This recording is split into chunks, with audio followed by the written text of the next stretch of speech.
We're having a discussion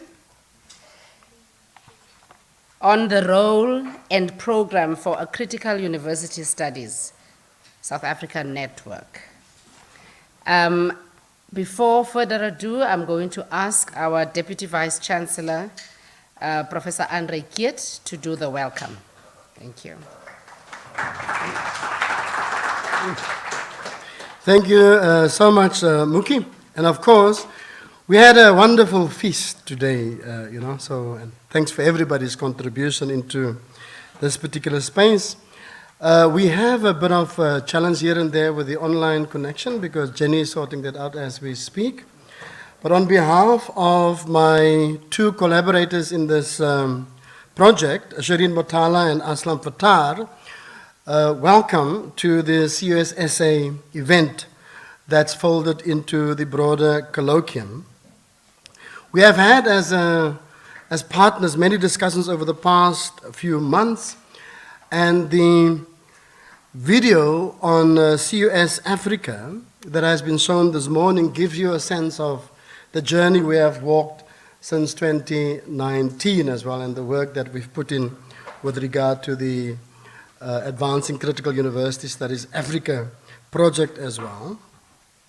We then also knocked together as a kind of pre-event to the idea taking shape around what the network in South Africa may look like, an event at the University of Johannesburg, which was also a very, very insightful, intellectual and of course practical, project.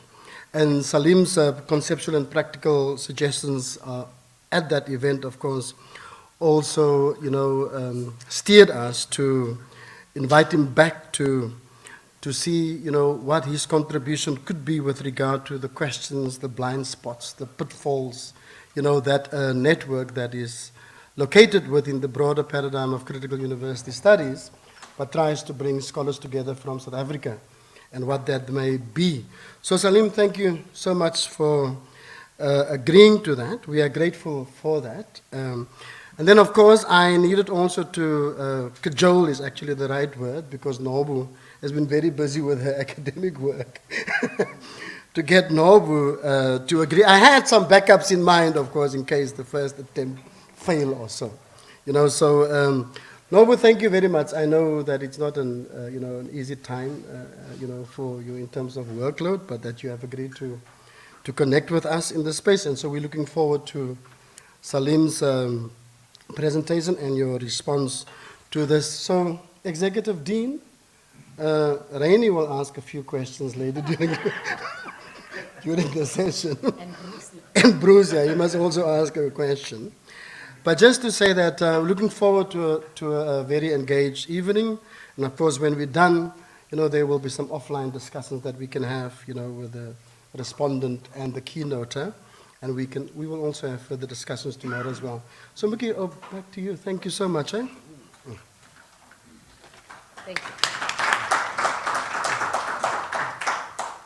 you. Thank you, Andre, for that short welcome. I was expecting 15 minutes of talk, but it is okay. Ladies and gentlemen, without further ado, I think we are going to start with Professor Saleem Badat with his provocation and presentation. Prof, over to you. Thank you. We're looking forward. Thank you.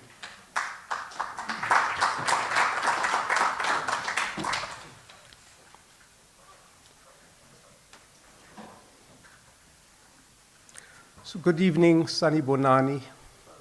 Thank you for the opportunity to engage with you on building critical university studies in South Africa. And the intention is to do so in dialogue with scholarship from the Global South, to quote you, and to find other ways to study universities that are capable of thinking plural forms of emancipatory higher education imaginations of future. And I think both those are important commitments. I also embrace your call for provocations on tackling the hegemony of digital governance and techno-rationality at universities, while simultaneously building reflexive solidarities within the higher education sector in Africa and beyond, and developing critical university studies, CUS in short, as a network and a community of practice.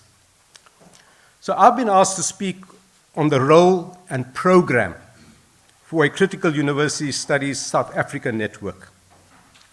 And I must confess that with my roots in the liberation movement and previous involvement with declarations and programs, I was tempted to produce a manifesto. In time, there may well be a need for some kind of manifesto to focus the mind and to focus action. It could constitute, in my view, a challenging yet exciting agenda of collaborative theorizing, research, development, planning, and implementation at institutional, national, and continental levels. Edward Said writes that invention requires reassembling from past performances, as opposed to the romantic use of invention as something you create from scratch. That is, to quote Said, one hypothesizes a better situation from the known historical and social facts. In other words, as Amilcar Cabral put it, we proceed with our feet firmly on the ground from what is, from what exists. That's what you build on. Said goes on to say there is a need for intellectual performances on many fronts in many places, many styles that keep in play both the sense of opposition and the sense of engaged participation. Like Pierre Bourdieu, I am doubtful that building CUS can be undertaken by a great single intellectual, a master thinker, or by the authorized spokesperson for a group or an institution presumed to speak in the name of those without voice, union, party, and so on. Advancing and institutionalizing CUS in South Africa, Africa calls for the collective intellectual, understood as collectives working on common questions who play an irreplaceable role by helping to create the social conditions for the collective production of realist utopias. Although, alongside such coordinated efforts, there is also, of course, place for actions on the part of individuals committed to change. So today, it's more productive for me to share thoughts on the many questions that we need to engage if we are to advance CUS in South Africa. Thought one. My first thought has to do with what the purposes are of developing CUS in South Africa. What are the key aims and associated objectives? What would be the key foci? And what initiatives and interventions would be prioritized initially? Moreover, what time frame and timeline are we envisaging for developing CUS? Critically, what would success look like? The matter of the purpose of CUS is a critical question. Is advancing CUS a purely academic project, or is it simultaneously a political project, without confusing the two either? Is it entirely about advancing a different kind of scholarship than that which prevails? Or is it also about contesting the trajectories of our universities by providing intellectual resources and igniting engagement on other futures? One strand of critical philosophy and theory, which I have grown up in, is Marxism. Ruthless criticism is one of Marx's principal maxims. Ruthless both in the sense of not being afraid of the result it arrives at, and in the sense of being just as little afraid of conflict with the powers that be. Marx applied the maxim to his own views too, constantly discerning what was genuine and what was false in what he had written. He was always open to empirical evidence, and his concepts and his definitions were open-ended and adaptable to new and changing historical situations. Judith Butler clarifies that Marx practices the ruthless critique, not of everything existing exactly, but of everything established, even institutionalized, as the establishment over time. Critique is linked to transforming human society in the interests of its perfection and welfare. That's the heart of Marxist theory. For this, three things are necessary. First, one must understand its nature, workings, and failures when we speak about human society. Second, one must impart this understanding to others. And third, one must somehow effect the translation of this understanding into organized political action, which will transform society in the interests of the common good. I'm quoting. The unity of theory and praxis means the inseparability of these three efforts in genuine social criticism. If the threefold process of critique begins with self-clarification, I'd like to think of the second phase as not imparting this understanding to others, as much as clarifying one's understanding with others, as we have been doing this morning and this afternoon, as a prelude to social action. Is this perhaps in part what the critical in CUS intends to be? To paraphrase Marx, if a new rallying point is sought for truly thinking and independent minds, and CUS seeks to answer a real need, and it is possible for these real needs to be fulfilled in reality, is not a first critical task of building CUS in South Africa a ruthless critique of existing scholarship on universities as part of self-clarification and clarification with others? For Edward Said, the intellectual always has a choice, either to side with the less represented, the forgotten, or ignored, or to side with the powerful, implying that there's no middle ground or neutrality possible. Those scholars with their disembodied and unlocated assumptions about knowing and knowledge-making, who style themselves as neutral seekers of truth and objectivity, obfuscate the hidden geo and biographical politics of knowledge and obscure their roles in the process of social reproduction and transformation. Indeed, this is a key feature of Eurocentric epistemology, which the decolonial school rightly critiques. Beyond declaring their positionalities, how would CUS scholars characterize themselves? Perhaps as scholars who draw on critical theoretical discourses to frame their research and creation of knowledge?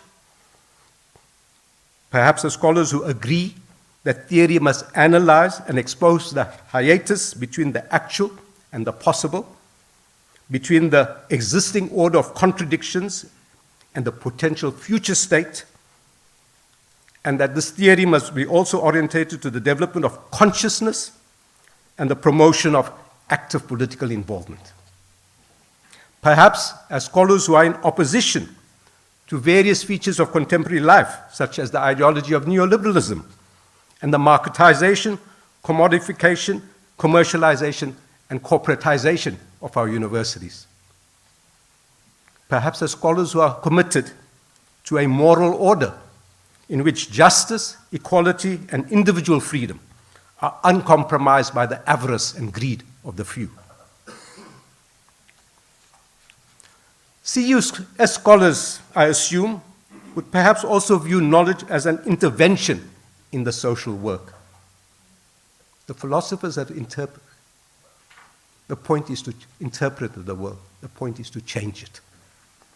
So CUS scholars perhaps would also view knowledge as an intervention in the social world, even though they may hold different views on what should be the nature of the intervention Some may like a weak interventionism linked to scholarly criticism, or others may want a strong interventionism that is characteristic of activist research.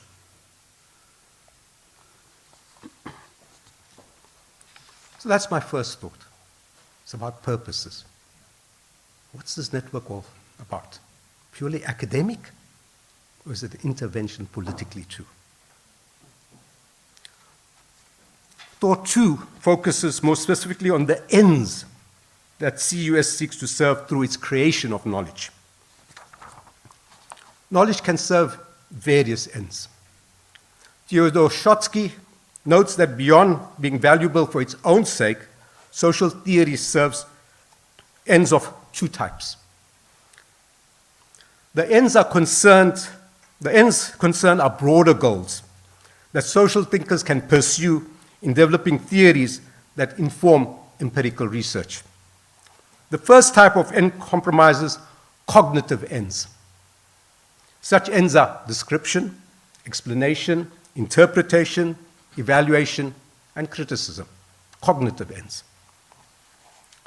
However, social inquiry and theory can aim at not just cognitive ends, but practical ones. Important practical ends include the achievement of the good society, along with the amelioration of social ills. If social theorizing can contribute towards the good society and to easing ills, it can also contribute to reflective political action in various ways. Regarding goals, an important contribution that theory makes to political action is developing, clarifying, and defending values and ideal social arrangements. One cannot sensibly seek to change the world without some understanding of the good society or good state of affairs towards which change should be working. Theory can clarify or propose such societies and state of affairs. As a result, clear-headed political change rests directly or indirectly on theory or theoretical ideas. Moreover, political actions are likely to be insufficiently informed about context and thus possibly self-defeating if they are oblivious to theory and especially theory-informed research. In contrast to cognitive ends, practical ends are linked to action. Their pursuit leads social inquiries both to advocate and to perform particular actions, political actions, involvement in political and social movements, developing social policies, establishing research programs, and the like. To pursue practical ends is also to affirm evaluation and criticism as legitimate components of research inquiry, since these are unavoidable if the point is to realize good society. Self-criticism and evaluation are required, moreover, for achieving mutual understanding and acting more clairvoyantly. Developing Schotsky, though one can also draw here on Habermas and Zygmunt Bauman, on the one pole, there is research that is entirely unconnected with intervening in the world, or that seeks to intervene weakly. The concern is principally cognitive ends. On the other pole, there is research that seeks to intervene strongly in the world, as when the aim of research is to design political programs, manifestos, policies, plans, strategies, and tactics, what I call PSPs. A concern with practical ends. Between the two poles, and this is the only slide I'm going to be using,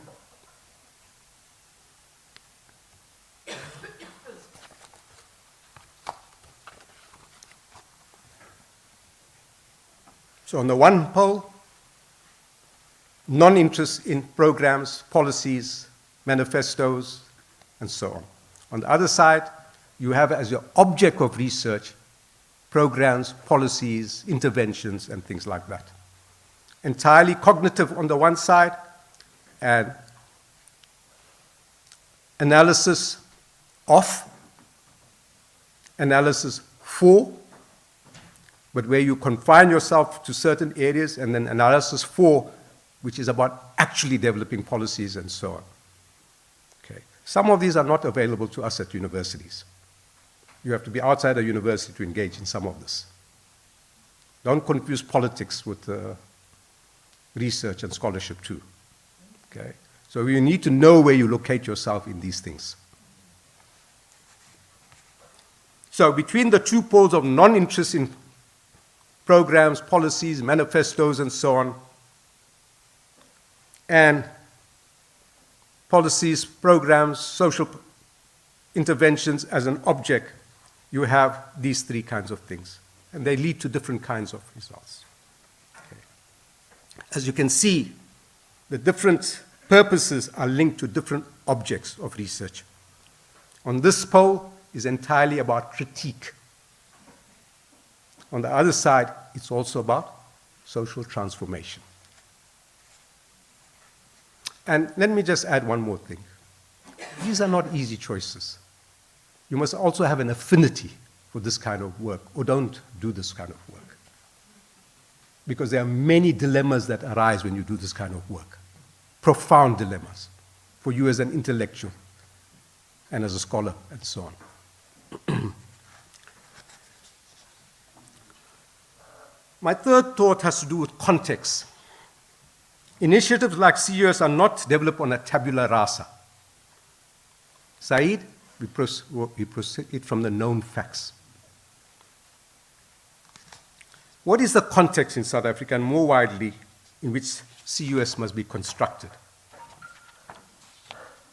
There are three dimensions to context. One is structural conditions, social relations of class, race, gender, and so on, that are relatively long-term, enduring, and permanent. The other is conjunctural conditions, which are more short-term and temporary, but are inextricably located and associated with long-term features. Structure, conjuncture. The third is the contemporary institutional terrain of universities in South Africa, the institutional level. All three must be carefully considered because what we choose to do and what we have to do are shaped by the historically given possibilities amongst which we find ourselves. You can't just be voluntarist about this. Imagine whatever is in your head can be realized tomorrow. Institutions like universities, organizations like SASCO and others, and people operate within the framework of possibilities and constraints presented by the institutions of our complex societies. To put it a different way, we make history, but we don't make history in the circumstances of our own choosing. We do it under conditions directly inherited. You know where the code comes from, like good radical scholars. Social structures, institutions, and existing policies condition our social activity and initiatives, whether forging CUS in South Africa or transforming and decolonizing our universities. To say that they condition doesn't mean that they only constrain action. Because if they only constrain action, then they make change initiatives impossible. Or they automatically reproduce social conditions, including our universities. However, we have to constantly remind ourselves and others that social relations, policies, and practices are always the outcome of struggles and contestation between contending social classes, groups, and actors. Social struggles and actions can undermine, modify, and sometimes even transform social structures, institutions, and practices. Otherwise, you can't explain the transition from feudalism to capitalism. And capitalism is not around to stay forever.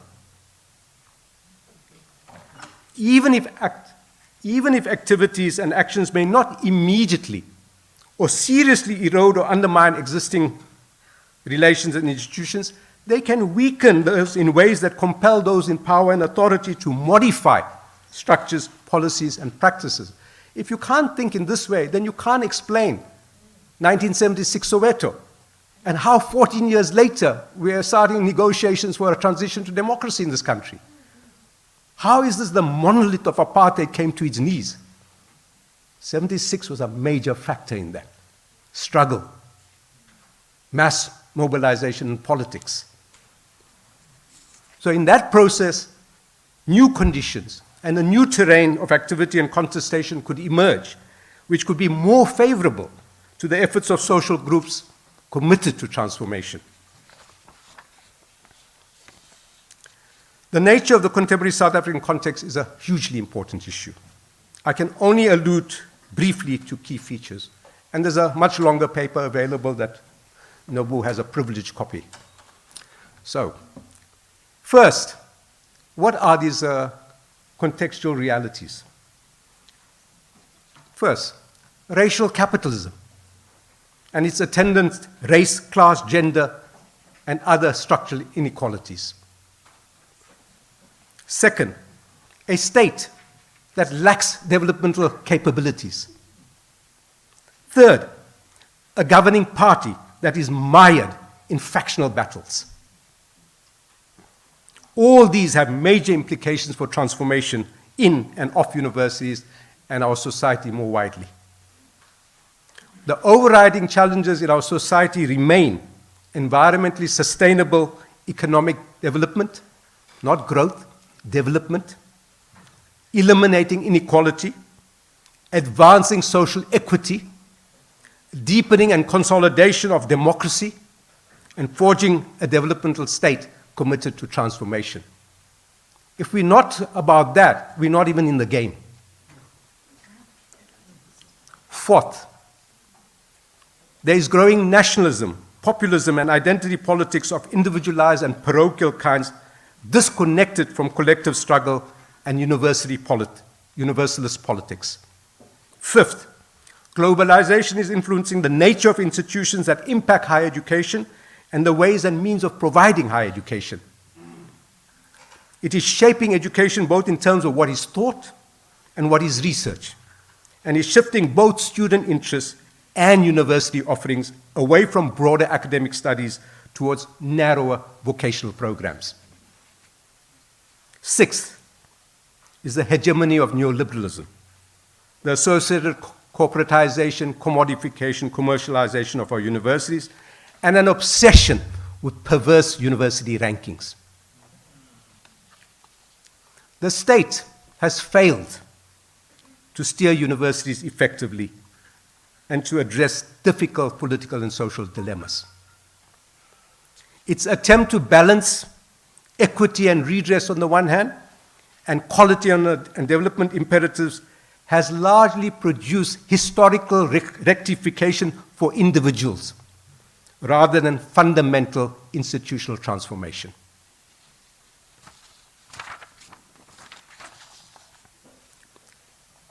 Universities and the Department of Higher Education and Training cannot advance transformation on their own without changes in the macroeconomic policy and the political environment.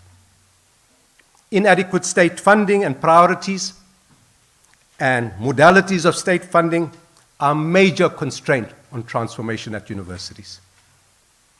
Universities are compensated by seeking out third stream income to supplement state and tuition income. This has increasingly resulted in the commercialization of universities.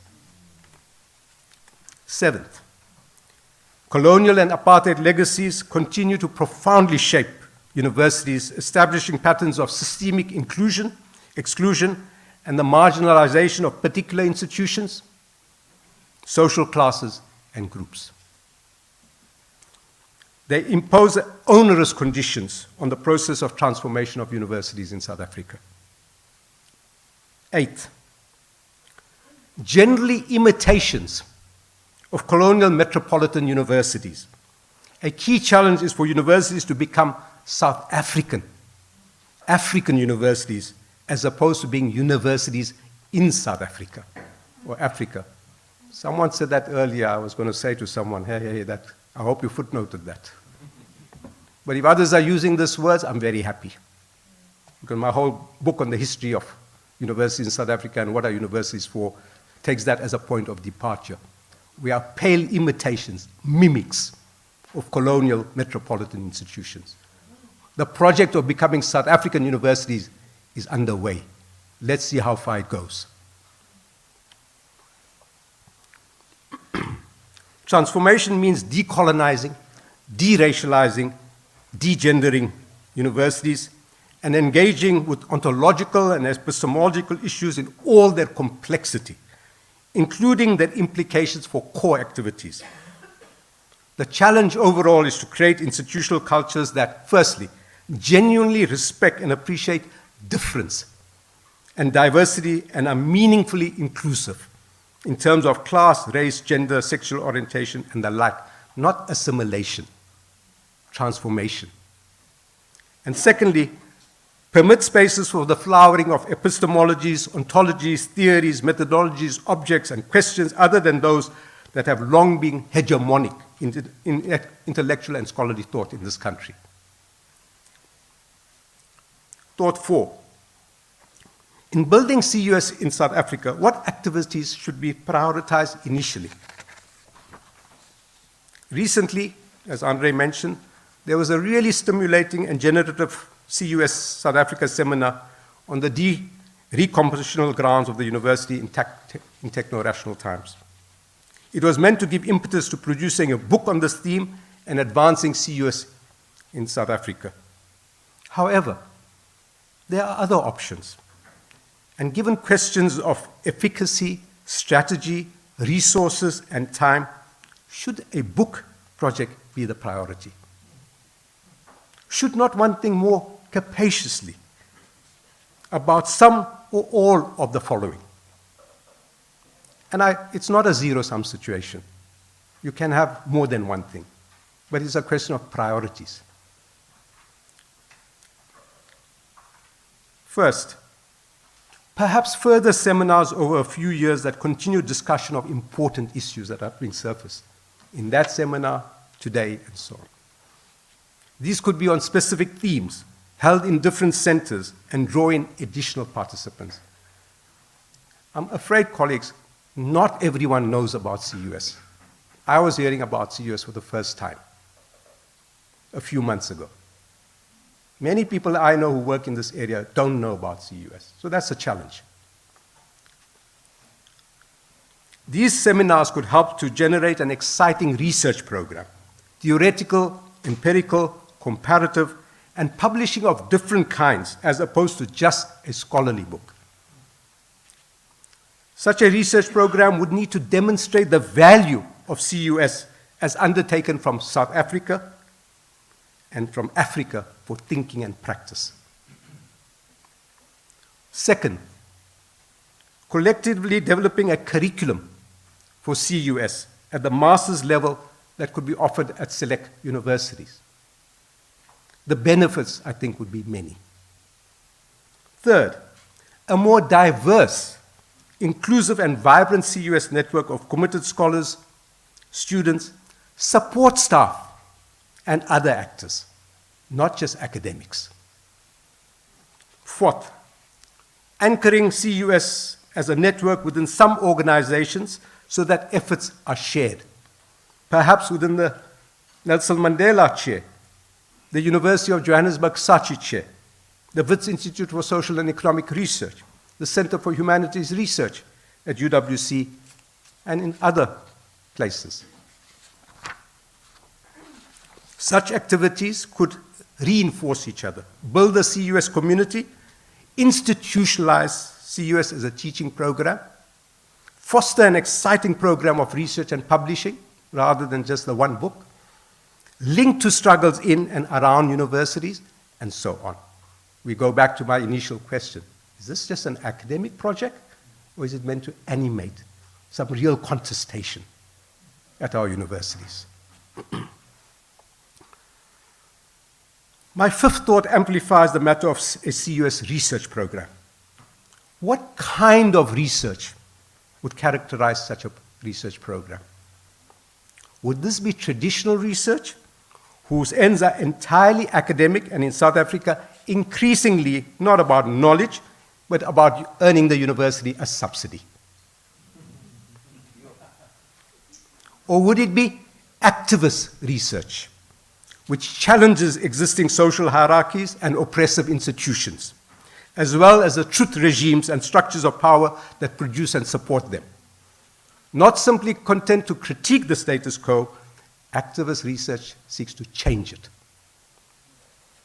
The goal of activist research is not to replace the theoretically driven quest for understanding of basic processes with applied problem solving. Rather, it is a category of research which is both theoretically driven and intended to be put to use. It is for use by movements of oppressed social groups to formulate strategies for transforming those conditions and to achieve the power necessary to make these strategies effective. Activist research is to be distinguished from critical research, which uses radical critical theory but does not always connect with political and social movements. Activist research seeks links with movements. Instead of confining themselves to the academic terrain and engaging with only academic peers, activist researchers orient themselves to a larger, wider, and more diverse publics. Put simply, if all activist research is or should be critical research, all critical research, while valuable, is not activist research. Engagement beyond the boundary of the university with the wider public and communicating and shaping ideas and thinking is integral to the public good function and responsibility of the university. Thought 6. CUS would be an adventure in building precisely what in the academic sphere in South Africa? What kind of adventure? Perhaps an academic field, or more modestly, an area. If so, what do we imagine is required to successfully build and institutionalize an area or a field of academic development, or of endeavor in a university? Thought 7. My seventh thought is on CUS and existing and possible new academic offerings. Master's programs in higher education studies exist at several universities in South Africa. What would be a CUS critique of these existing programs? What would differentiate existing programs from a master's program and animated by CUS? Wherein would lie the distinctiveness of a CUS program? What epistemological and ontological conceptions and theories would underpin a CUS program?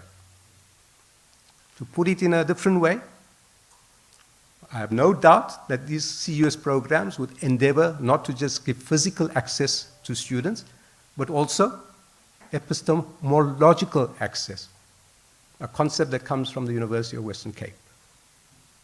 But today, epistemological access is not enough. Access to which epistemologies to? What methodologies will be foregrounded in a CUS program? To advance CUS, is the appropriate strategy to reorient existing master's programs or to begin new programs? What considerations would inform one or other strategy? How could CUS best be advanced? Through programs at what levels and beginning where? What would be the considerations again? Do CUS scholars think it important to offer an undergraduate orientation course on universities? Whatever the organizational challenges of mounting such a course must be. It's about inducting students about what are universities, and that universities at the end of the day are places of knowledge, not just of certification. What would be the value and purposes and aims of such a course? And how receptive do we think universities will be to such a course or module? Thought 8. Thought 8 concerns curriculum. Curriculum relates to the social and educational purposes and roles that are pursued by universities and with cultural and social reproduction. Basically, it is concerned with two questions. One is what knowledge and competencies should be developed amongst graduates. However, to know what the curriculum should contain requires a sense of what are the contents for? What are the purposes of our universities? It means having a clear sense of purpose of what a university education is for, of a university more generally, and of a South African university specifically. A further question is how the process of knowledge sharing could be organized if the kinds of graduates that we wish to produce will be realized, accepting that open and critical engagement means that the outcomes of this process will be indeterminate. Whatever the SACWA cross-field outcomes will tell you. There's something indeterminate about knowledge and education. Curriculum relates to large economic, social, and cultural issues. It is also tied up with values, epistemology, ontology, knowledge-making, and dissemination in a context of unequal social relations. It is a product, curriculum is, of multiple determinants that must engage simultaneously with economic, cultural, disciplinary, and learning-related issues. Often codified in curricula is not the knowledge of all groups, we know that, but of particular social groups, which raises questions of power and the position of different social groups within unequal economic and social relations associated with privilege and disadvantage. What would a curriculum for CSUS look like? Beyond providing epistemological access, which epistemologies? What knowledge, expertise, competence, skills would we seek graduates to possess when we graduate them? Thought 9, just one or two more, is on collaboration amongst CUS scholars. Are scholars committed to CUS willing to collaborate across universities to mount joint CUS programs at one or more universities in South Africa and in cooperation with scholars in the rest of Africa, in other parts of Africa? Is there a critical mass of scholars to develop, offer, and institutionalize such programs? Would there be a principled commitment to overcome the institutional competition for students and state subsidies for graduating students and research outputs that bedevils cooperation among scholars and universities in South Africa? Let's be honest about that. As a Vice-Chancellor, we've tried to initiate many cooperators ventures that fall on what? Subsidy questions, not about knowledge. Thought 10, it stated that the intention is to develop CUS in dialogue with scholarship from the Global South. Which precise scholarship and scholars from the Global South does one have in mind? Joint endeavor could certainly do much to advance the intention to build reflexive solidarities and build a community of practice. How would one begin? I know it has begun to some extent. How would collaboration be sustained? And how would asymmetries within the Global South be addressed and overcome? Thought 11 concerns finding other ways to study universities that are capable of thinking plural forms of emancipatory higher education, imaginations, and futures, to quote the CUS program. I agree that we need plural forms. Shiv Viswanathan contends that diversity is crucial for cognitive justice, and that a diversity of knowledges, unmuseumized and dialogic, is an anchor for an inventive democratic imagination. If diversity is a recognition of difference, plurality is an engagement across difference. Democratic imagination is exercised when conversation, reciprocity, translation create knowledge not as an expert, almost zero-sum view of the world, but as a collaboration of memories, legacies, heritages, a manifold heuristic of problem solving.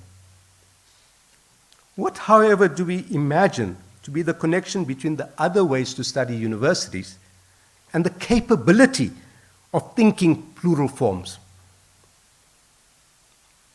There's no direct path between studying universities and producing in thought and writing emancipatory higher education, imaginations, and futures. No direct path. Study may be a necessary condition, it's not a sufficient condition.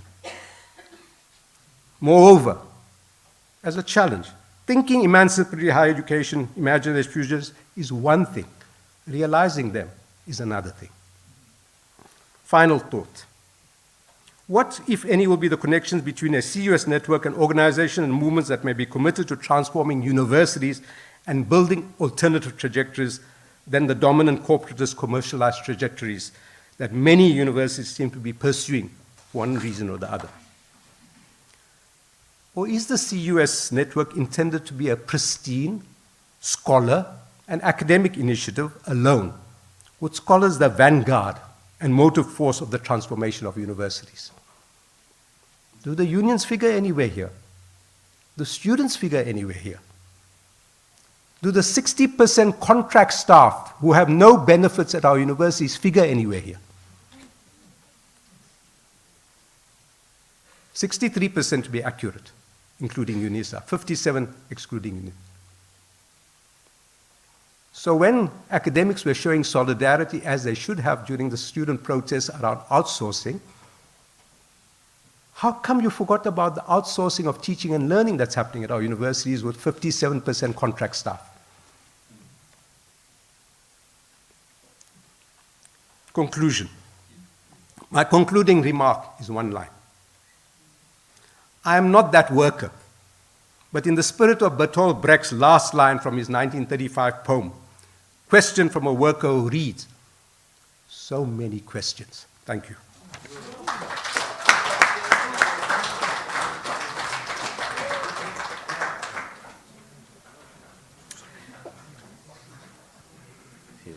Wow, thank you so much, Prof. It's really a provocation. Honorable members, order. A real provocation. And I'm not one to repeat, what you said, because this is not my talk. We are going to give Nobubele the opportunity to respond. But I just want to say there are a few things that struck me, Professor Kiet. Universities in South Africa versus South African universities, or African universities, and building, alternative trajectories, rather than just having this commodification of higher education. And I felt guilty, Prof, as you were speaking, because this afternoon we were talking about workload and management information system and finances, subsidy, So thank you for your speech. But without further ado, Nobubele, over to you.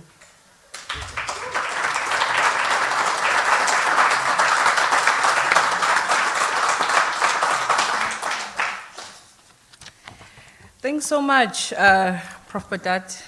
Thanks so much, Dean Mukimoeng. Prof, you've presented here 12 provocations in the full version that I did get a chance to see, colleagues.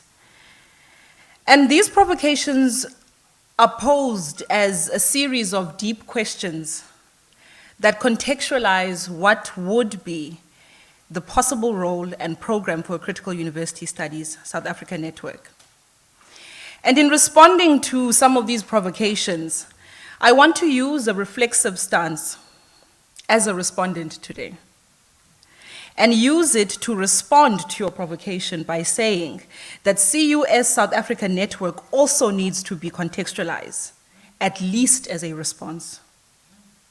Not only to your questions and to some of the choices that you're speaking about, but to be a queer response to ways of theorizing transformation. And I'll explain a little bit why I use the term queer.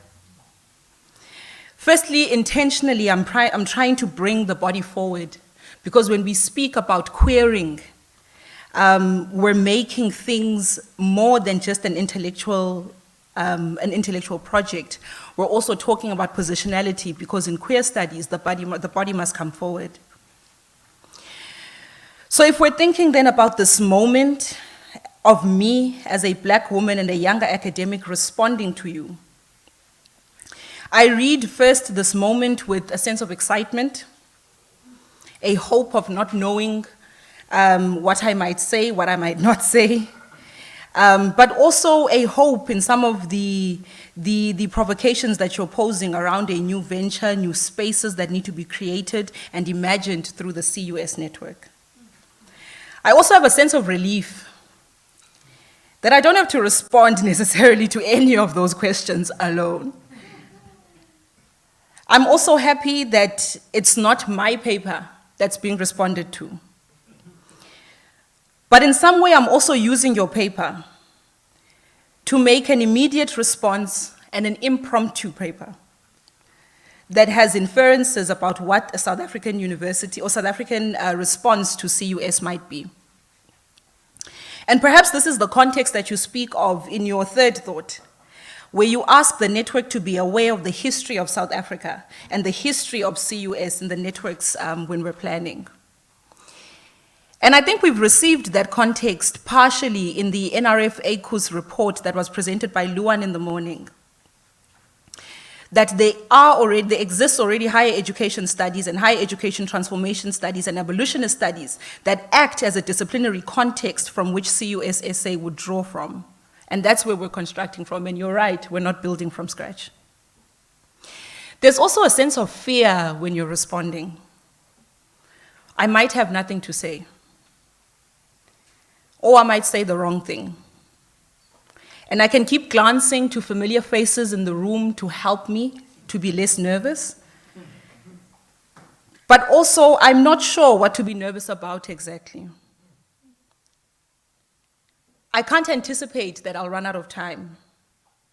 I can't anticipate that someone would have said something I want to say in the beginning, in the previous sessions, and make what I want to say in my response sound duplicated. But also within that fear is needing to manage surprise. I couldn't have anticipated the mood this afternoon. How tired maybe people might have been after the walk. Perhaps some are bored because they might have been listening to the same paper that I read as well and have scribbled down questions that they're patiently waiting to answer, or patiently waiting to ask, rather, that they noted during the presentation. So I'm contending as well with others in the room that are also in some ways respondents. So in responding then to CUS South Africa Network, the CUS South Africa Network needs to remain porous in that way and sufficiently agile to surprises. Must Fall was a surprise. The COVID-19 pandemic was a surprise. And I think these surprises also welcome the CUS network participants to have a sensory awareness where they keep membership open and organic. Because indeed, as Luan had explained in the morning, there are these two historiographies that CUS in general as a discipline comes from. One from the 19th century, but one of our time. And if a CUS South Africa network is to respond to a historiography of our time, these surprises also need to be in play. This fear that I have as a respondent is also countered by what Dr. Lucia calls the disobedience of discussants and respondents. My only limitation in how I respond today is time. I have 10 minutes to say enough on the presentation to perhaps stimulate or encourage a discussion. But there's a freedom embedded in that. A freedom embedded in responding that allows for experimentation and new tangents. So response is also a creative act that allows me to find alternative futures. And I think as a CUS network, you think about that disobedience and you think about that creative act also as a refusal. Perhaps this is also where we could see then the CUS-Africa network coming into this conversation that I want to pose today about queerness and a queer response. Depending on who you're reading, it's either a post-queer response or just a queer response. And here I'm using queer, and I don't want to police then the boundaries of what queer can mean. I don't mean queer in that it focuses on gender and sexuality as objects of inquiry, but queer in that it is upsetting the neat and familiar order of things. It's toying with norms. Norms of thinking, engaging, responding, knowledge building. And I suppose it's also queer in that it necessitates an embodiment. And here, Prof, it's where you speak, I'm linking it to where you speak about the histories and whose history counts. I think the politics of positionality and the performance of hierarchies that haunt spaces of engagement need to also be addressed in a CUS-Africa network. We're dealing with some professors that may seem to be invested in some of the political work that needs to be done through CUS, but also create uncomfortable spaces for young academics to breathe, young academics to speak and feel silenced. I think even when we create panels and how we airbrush a certain idea of intergenerational conversations, we need to be intentional and we need to be honest and sincere in doing it.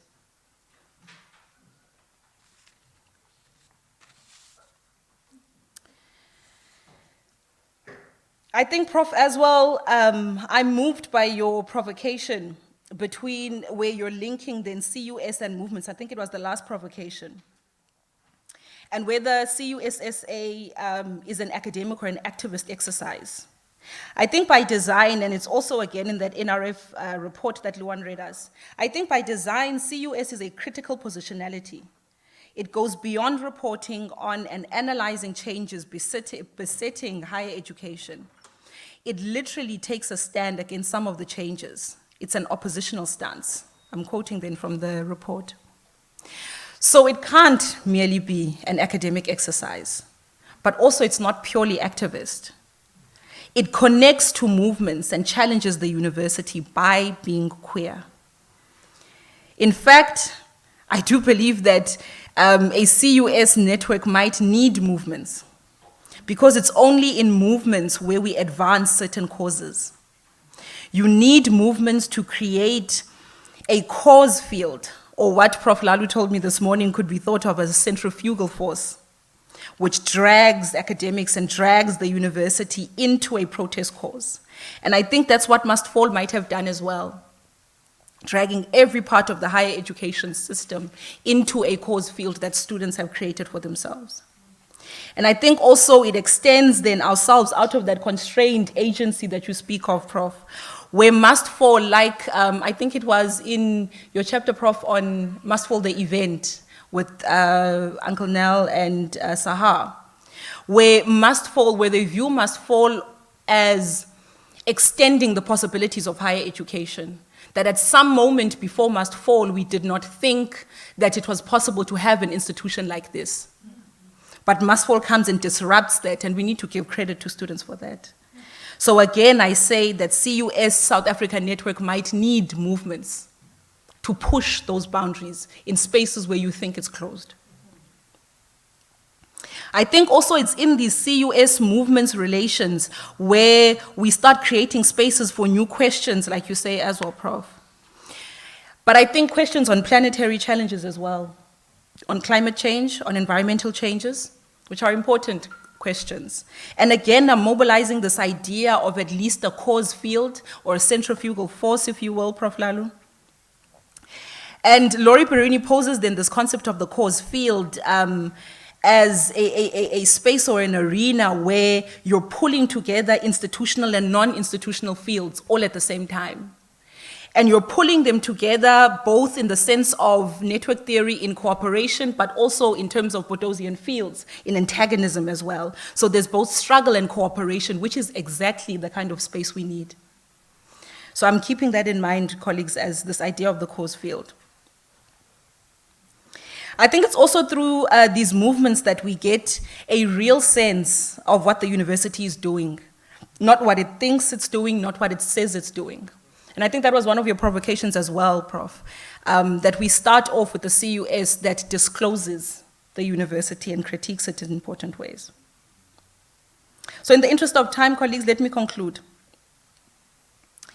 The presentation and the provocations invoke in me a deep sense of what it means to respond.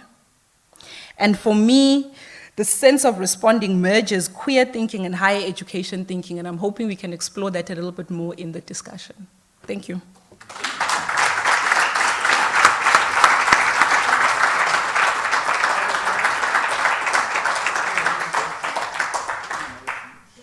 Wow, thank you so much, Nobubele, for that response, which also raised, a couple of provocations as well. Colleagues, now I am going to open the floor for questions, comments, so that we can have a robust discussion. As you've heard the presentation, we're not pulling back on this.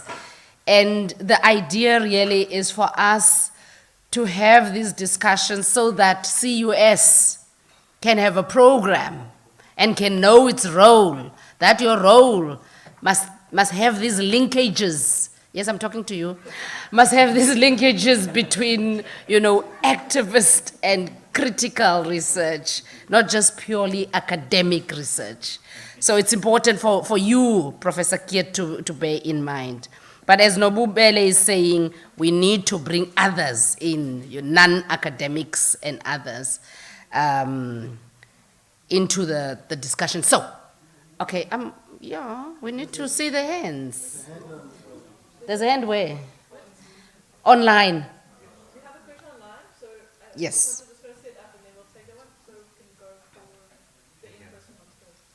Okay, so you are raising for Ponzo. So you are the same person.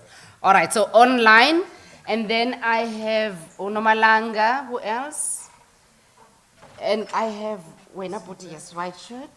And when you please speak, just introduce yourself, not your everything and your clan name, just your name. Don't tell us the whole history, just your name.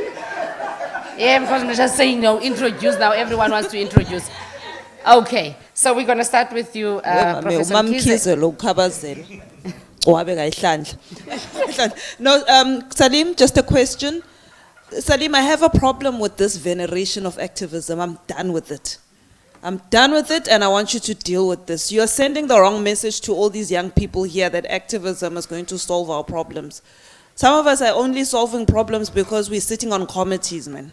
And we're sitting on committees and we're pushing things around in committees, and the black men are sitting out there talking decolonial activism and arriving at committees and being rubbish. Saleem, we can't keep doing this to black kids. If we want to do all this CUS and don, but as the black people in the systems, we've got to admit that you don't get to wear an activist hat. You were a vice chancellor, and you had to lead like a vice chancellor. You had to produce young academics like a vice chancellor, and the students could be activists if they wanted, but you didn't have a choice. So let's drop that thing now. Okay, thank you. I think it's noted. And you, sir? Next. It's exciting.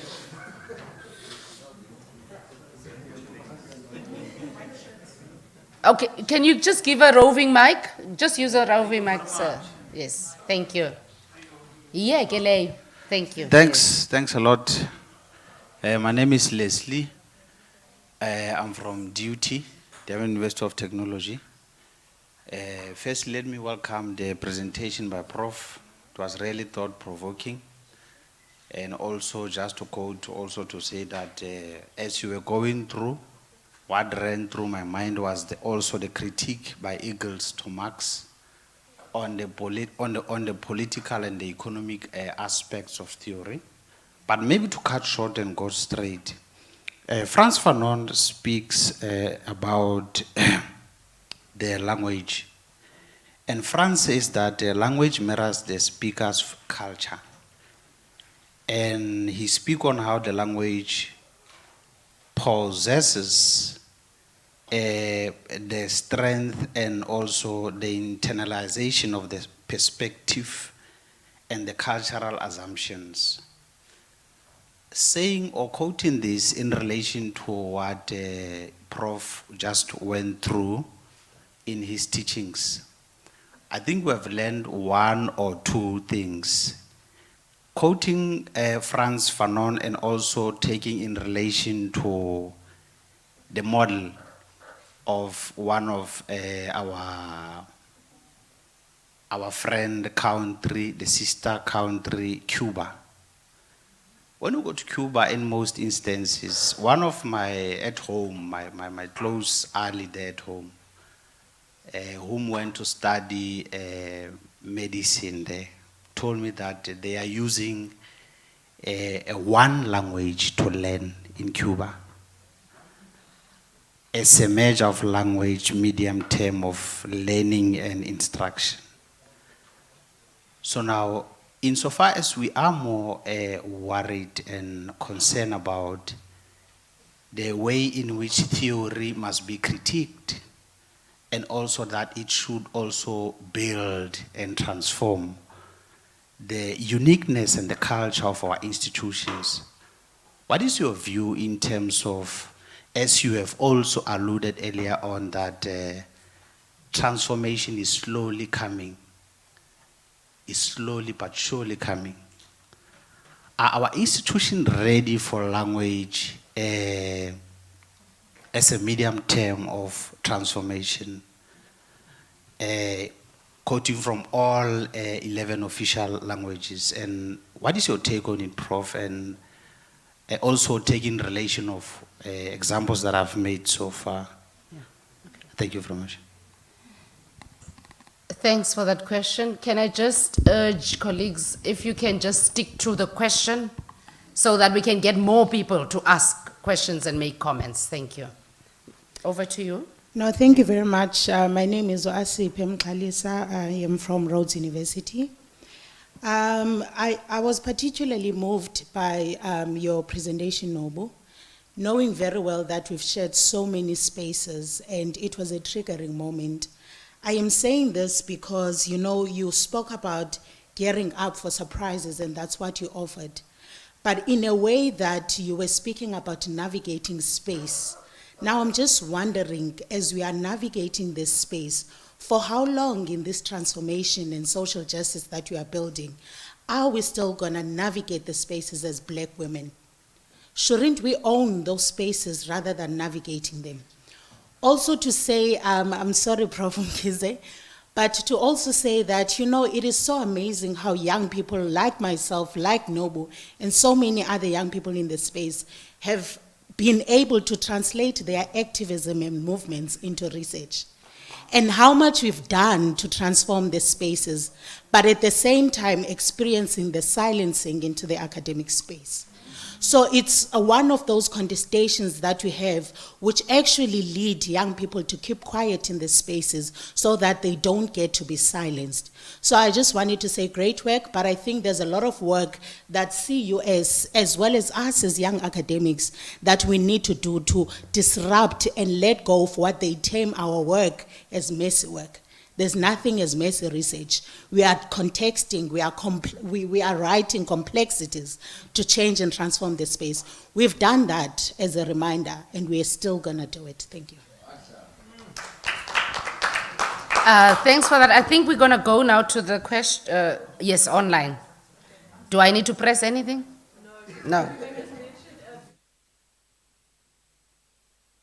Question from Prof. Shireen Mutal. Over to you, Prof, then, with your question. Thanks very much, it's Shireen, and I've been here today, so thanks very much, colleagues. It's lovely to be with you again. I wanted to say that, you know, both presentations were extremely moving, beautifully presented, and really, I think, captured a lot of the questions we have about the transformation of the higher education sector. I just wanted to make, and I particularly enjoyed Nobu's very brave and bold response as well. So thank you for that. I just want to pick up on some of the things that Saleem has said in terms of whether and where CUS South Africa, and some of it has been responded to already. I think the first big issue is that certainly it is, he's provided a big mandate or a big scope of things we could do and I'll try to be quick, Chair. The one was around building reflexive solidarities, which we started with Sue Min today. And I think certainly it is about building relationships across institutions and within institutions. I think the other is about building communities of practice within disciplines and across disciplines. And I think this was so relevant and apparent during COVID times. But I think the thing that struck me today very strongly was breaking down divides, particularly the intergenerational divides, which Nobu and a speaker earlier on spoke to. But certainly that seems to be, often there are parallel discussions going on rather than inclusive discussions.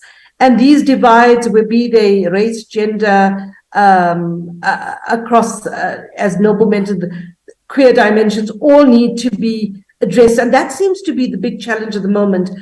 I think Nobu also related to the fact that, in fact, CUS-Africa and internationally has a wide mandate, and a lot of it is already carrying on, be it seminars, addressing emerging researchers, advocacy, putting together critical higher education studies. But I think my question back to Saleem is twofold. The one is that it seems as though we live in a society in South Africa, particularly in universities, which ignores sort of the community, university, society nexus in some fundamental ways. We live in a society where, as you mentioned, there's deep inequality and poverty. The politics sometimes suggest that there are parallel states. There's xenophobia, the issue of rights. And it seems as though as universities, we are not managing to bridge that divide or play a role. In a formalistic sense, everybody speaks about SDGs and how we, committing to bigger issues around planetary issues, climate issues, water, etc. But there needs to be some more systematic alignment between what we're doing and what we write about and how this impacts in our society. I think the second, which was very clear in all the things that have happened at UCT and other places recently, is that how are we actually impacting all these critical theories and thoughts within our institutional practices? Now, I would suggest that there is hopefulness.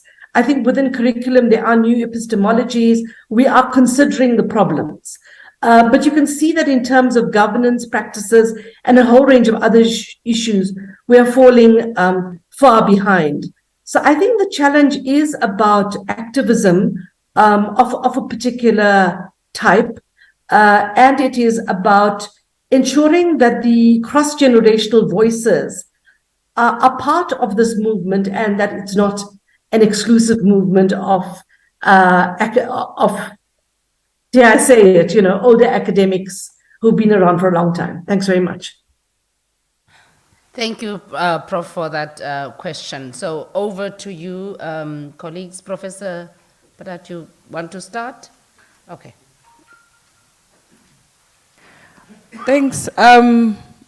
Chair, you'll allow us, obviously, if I do have the microphone, to just abuse that moment to also tackle questions that weren't directed at me.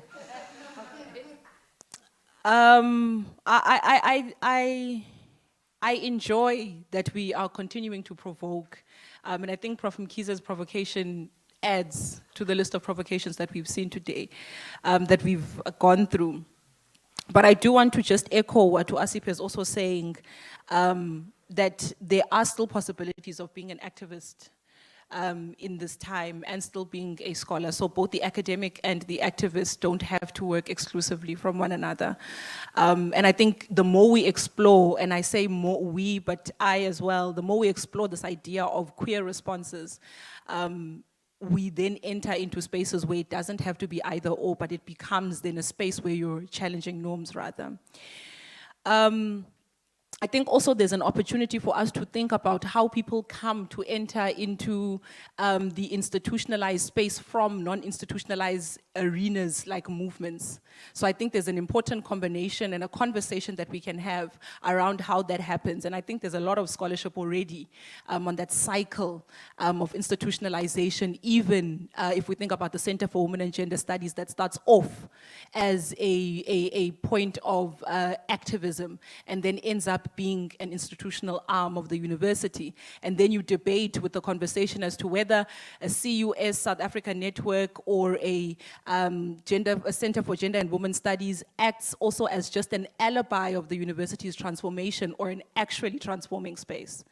So we get into those conversations. I think, Asipa, your question around navigating versus belonging, I'm going to use the term belonging rather, for Black women in particular. I think it's important as well to remember that the politics of performance and the hierarchies of identity are always at play. The university has a very strong hold on anything that comes from it, even if we envisage it to be outside of the realms of the university. If we think about Bordeaux's idea of reproduction, I think the university and everything that we have to contend with, racism, sexism, all of it, comes and it becomes this conceptual baggage that you drag with purely by being an academic and being in a new network. So we're not going to not find it, but it's about being comfortable, for me especially, being comfortable with severing relationships with people that will not serve the cause. So if the cause has been placed and we're creating a cause field, you mobilize good people that understand that the cause is bigger and greater than you, your work, what you wrote in 1944 that needs to make space and come out now when we're creating a new space. So there's those conversations. And I think maybe just as a last point, as I abuse my time here, Chair, the difficulty sometimes with working with older academics is that, and I think this is something that I've heard actually from you, Prof. Mkhize, the identity of usisi, auntie, umama, utata is not something that they call upon themselves. It's naturally created as we move in the space, whether we identify the person as older, whether you see them as dark, but they're also Black, and they're also a woman, so ngusisi, ngu-auntie. So there's a hierarchy that you're placing them in automatically just for the language that we're using that disallows us to create equal footing when we're having a conversation. So the intergenerational conversation sort of creates itself organically amongst people in the language that we're using to relate to each other. I can't say Andre. I've said it now, but I can't say I can't say it to him. So that also creates a certain distance, at least, between him and I, and constantly referring to a person as prof, as doc, and so on. So I think we need to be cautious as well about what we bestow on intellectuals and scholars around us that images them as the master intellectual for us. Bengekathethi.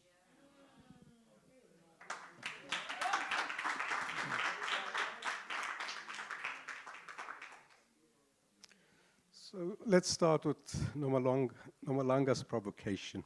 You're giving the wrong message to people that activism is the root. So I'm not sure scholarship and being scholars alone is going to change this country or universities. I'm quite clear it's not going to, right?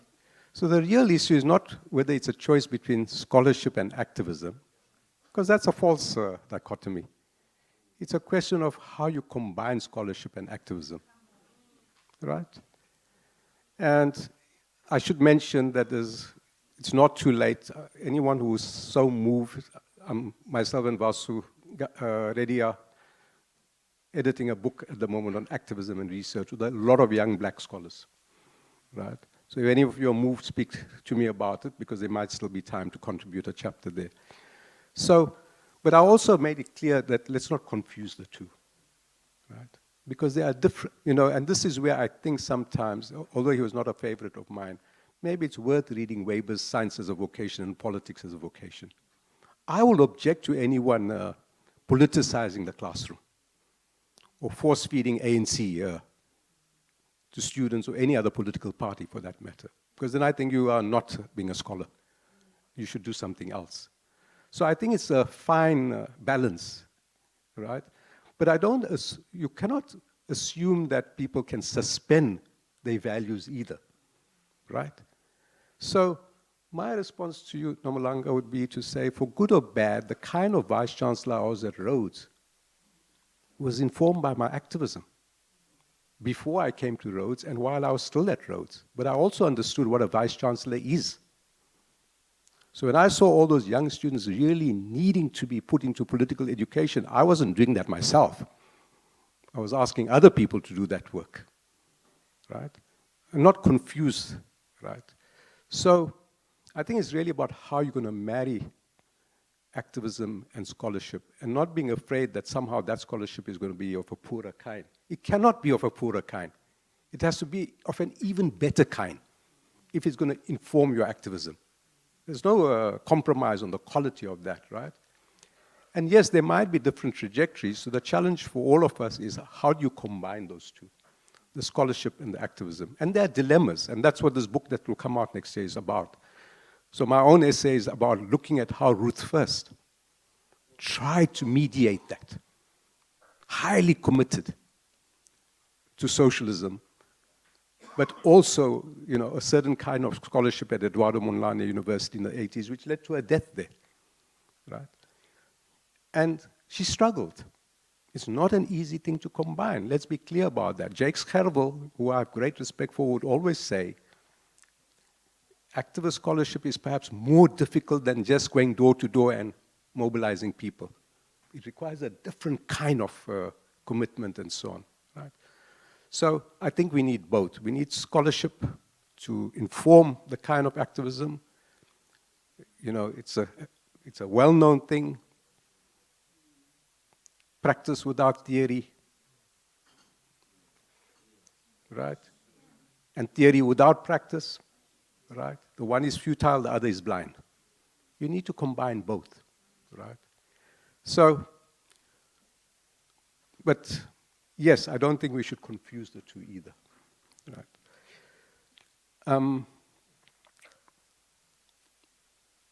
The language issue is, I think, what you're touching on, right?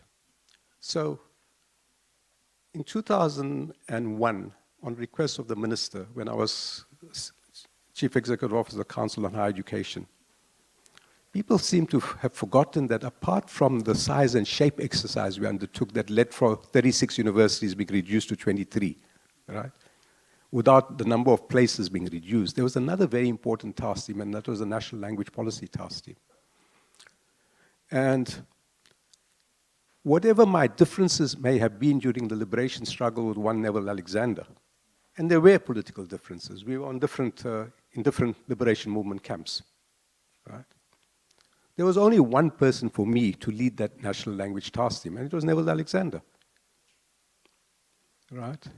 Whether the minister liked it or not.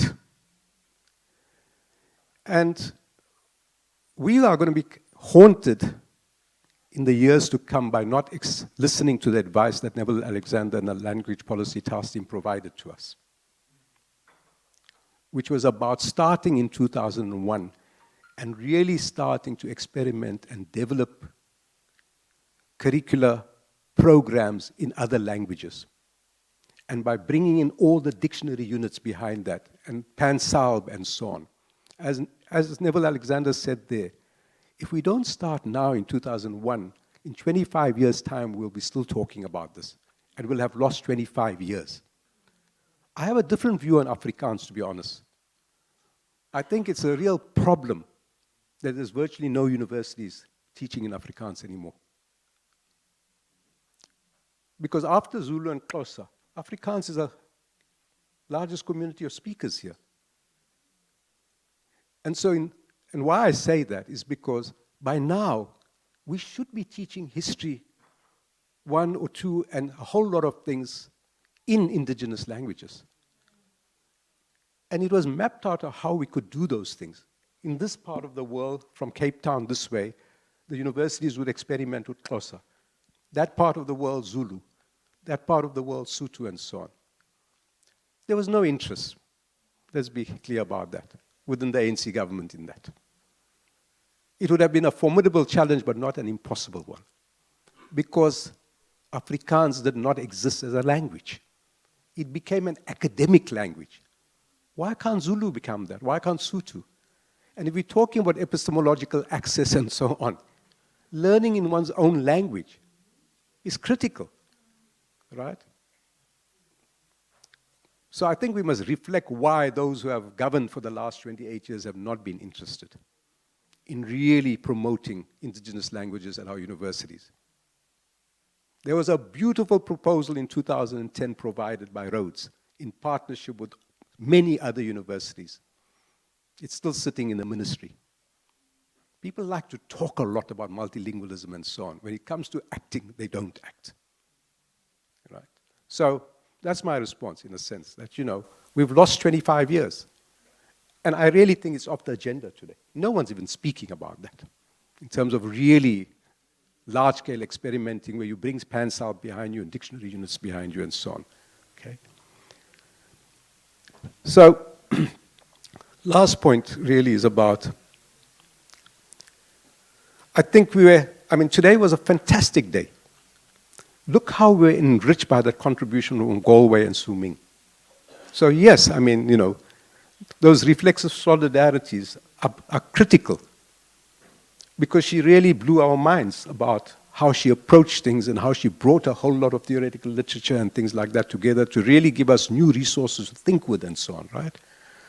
And that's the beauty of this kind of network, which is going to be, inclusive, diverse, drawing from other parts. The fact that she's in the global north, she thinks like a global south. So let's not get hung up about the geography aspects also, okay? And so I think that was a brilliant demonstration of what we can achieve if you draw in people like that. In terms of Shireen, yeah, I think that's a critical question, about how do what we write and why we write. How does that impact and affect others who are our colleagues and peers and so on? How does it affect institutional practices? And is there scope for it to affect institutional practices and so on? I hear what Crane says about contradictions, as I was saying to Primesh, we need to interrogate the difference between paradoxes, contradictions, and antagonisms. I come from that school of thought that wants to do away with antagonisms. The antagonism between the working class and the capitalist class can only be resolved in one way. So perhaps we need to think about the language, because maybe Crane is sometimes speaking about paradoxes, because some contradictions can't continue. They've got to be resolved in one way or the other. But I know what he's talking about, and maybe he'll agree that, what we're talking about are these paradoxes that you have to keep going all the time. The activism and the research. The teaching and the research. This and that. That's what makes life exciting too.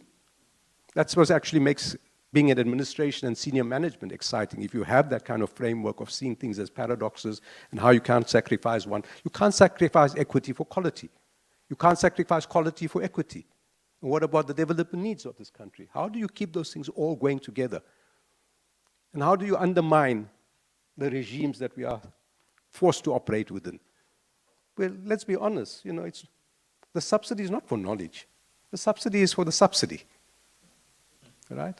And look how it's corroding things in our country. It's corroding peer review.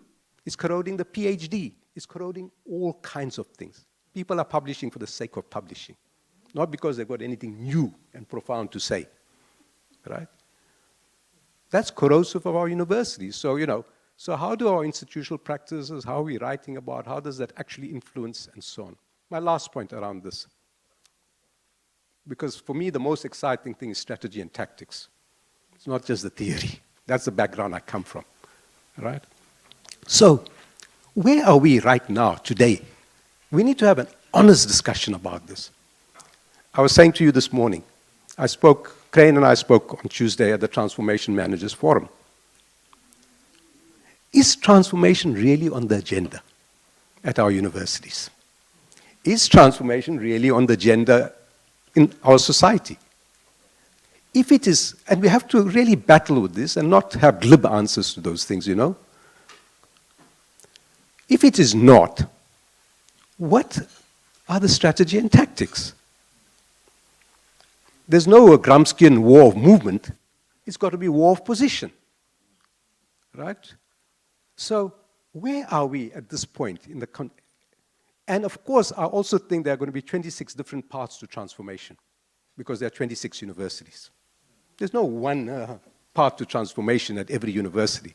Each has its own history, each has its own dynamics, each got its own governance problems, each has got its own leadership and so on. What is the current, to use Lenin, what is the current analysis of the current situation? Because if you don't have that, what are you talking about in terms of movement, right? And so on. So these are not challenges that I'm throwing out to demoralize us. No, these are challenges that I think we have to grapple with if we are serious about not just being an academic project, but really being a movement too, without confusing ourselves as being the social movement. But we have to connect with social movements, because otherwise there's no change. Last example of that. I was USAF, University of South Africa, chair of the finance group for 8 years. The students of 2015, 16 achieved more quickly than all our pleading and begging of the ministry. Let's be honest about that. Like that, they achieved all the things we were begging for 8 years. I'm sorry, the lesson of our history and of all history, nothing comes without struggle. Nothing comes without contestation. And we must not confuse nice vice chancellors and all that with the issue of what are we struggling about. Sorry about it. Nice deans too, you know. Right? And I'm not saying they are the enemy, right? Or that these are profound contradictions. But, you know, you have to also be focused on what the goal is here. And who are your friends? And who are not really your friends. Right? Not everyone is committed to the kind of change we want.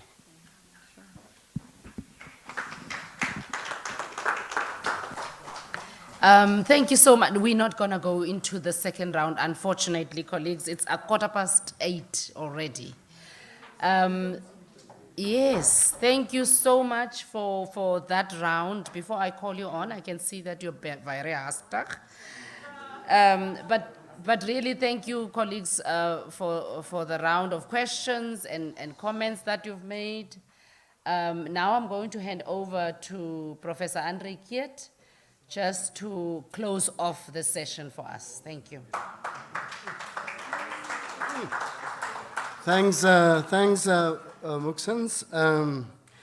Of course, this has been a great day. So thank you to everybody for participating, for those who have invested so much time into the different preparations, and of course our last session. Saleem, thanks so much for crafting those different sets of pathways for us, very instructive. Nobu, of course, you have added so much to that particular debate, and thanks for your investment of time into this. Colleagues, so tomorrow we will then come together again at, is it 10:15 or is it 10 o'clock? 10 o'clock. We come together again tomorrow at 10 o'clock. Please mill around. We still have some eats and drinks available here in the foyer. People can then chat again to Nobu. They can chat to Saleem. They can chat to the facilitator.